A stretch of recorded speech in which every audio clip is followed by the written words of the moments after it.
David? Oh, hey, what's up?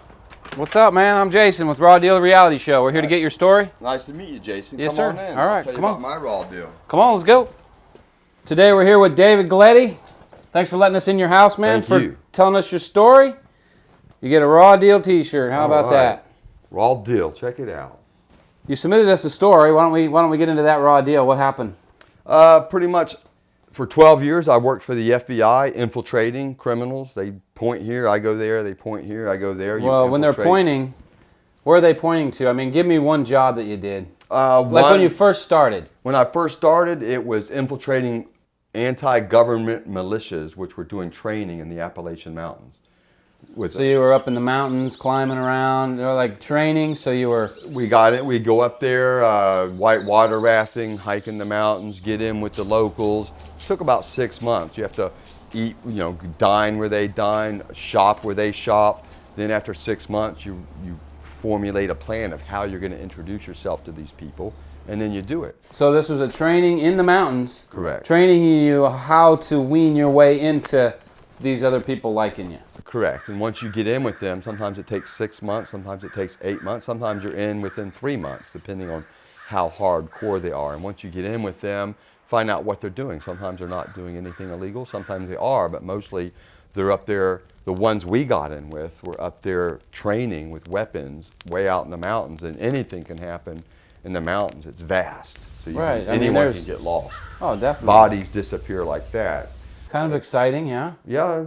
I mean, it was your first deal. Were you nervous? I mean... Not really, because I'm an adrenaline junkie, so I've always done crazy things, from wrestling alligators, skydiving. But yeah, you get in with them, and finally we got in with a group of people that had claimed to have an association with Al-Qaeda, and this is back in the late 90s, and they claimed they were getting enough dirty nuclear materials to build several suitcase dirty bombs, and they confided in me years later, because that was a assignment that went on and off for several years, 6, 7 years. Finally, in the end, they said they were ready to make a move on releasing some of these dirty nuclear materials into the air, and we put a stop to it. And a lot of times you don't even have to commit the crime, just talking about it in a meeting. And my best friend was a little recording device the size of an MP3 player.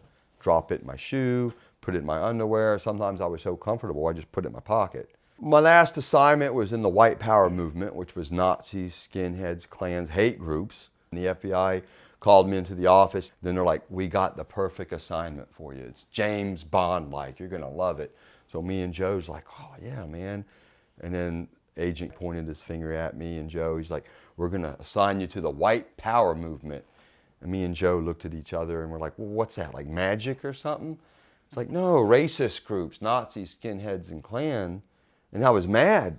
I'm like, why the hell would you assign us to the White Power movement? I thought it was a joke. And I never paid much attention to those groups, but once I started studying up on them, they're hardcore. They were out there murdering people, raping young girls, beating people down because of their race. Just crazy things that these groups were doing to other people. And so how'd you get in with them? I mean, it was you got your assignment, and now you're trying to get in with these guys. First, I started with surveillance. Me and my partner, Joe, my investigative partner, that is, we started surveillance of some of the key leaders in the groups. You watch them, watch who they hang out with, what houses they go to, where they shop at, what their habits are, what sports they like. And then finally, after 6 months, we decided it was time to get close to them, inject ourselves with them. And I realized one of the leaders of the group loved to go surfing, and I love to surf, big waves. So we went into Publix, watched him shop a little bit, watched him through the mirror as he's coming around one aisle. I ran my cart into his cart, knocked some stuff off. He bowed up, he grabbed me, he's like, man, what's your effing problem? I'm like, dude, man, I'm sorry, I was in a hurry, I didn't mean to bump into you. Like I was my way to go surfing, I don't want to be late. And then all of a sudden his face and attitude changed. He's like, surfing, man, I love surfing. And then once we started talking, I invited him to come surfing with us that day. He came surfing with us, hit it off. He started inviting us to other little meetings with other people. All right, so you got in with these guys surfing and everything, so then what happened? Well, then you just hang with them for 4 years. Once you get in with them, then you can relax. and just go with the flow. The hardest part in the beginning. What'd you guys do? Well, we just went to parties all over the eastern coast of the United States of America. Look at a triangle. If you put a triangle from Florida to Texas to Michigan, we were there. That whole triangle. Well, after 2 years of traveling all over, then the FBI and myself had a big meeting and we said, okay, David, you've built your character up enough to where we can start having events and bringing the people to us. So they came up with this brilliant plan. So they're trying to set you up to do these events? Mm-hmm. And what happens at these events? Say we have an FBI house over here in Epsiode, Florida, that the FBI owns, and we're gonna have a big party there. Well, we wire it up with audio and visual equipment, undercover cameras and recording devices. We get in there and we have a party. And then after that party's over, FBI comes and takes all their equipment, and then they listen to it and they listen to all the conversations. The first 2 guys we arrested, John Rock and Tom Martin, when they went to court, my name was released in open court because the 6th Amendment of the Constitution states that you get to know who bared witness against you, which was me. Mm-hmm. And so my name was released in open court, which is kind of usual. No one really picks up on it. But there was one reporter in there that heard my name as the undercover FBI operative. Then he remembered he did an interview with me when I was in character as a Nazi. Do you have an article of that? Yeah, right here. This is the newspaper article.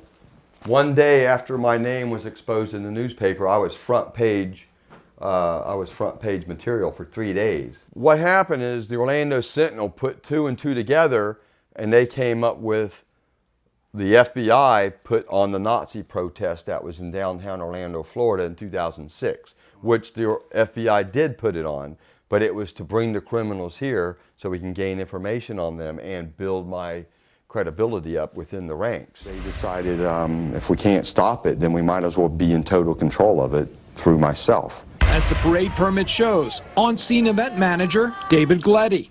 And what a scene it was. Out of the road, guys. February 25th, 2006, a couple dozen neo-Nazis and their undercover operative organizer draw out hundreds of counter-protesters in a noisy but peaceful confrontation.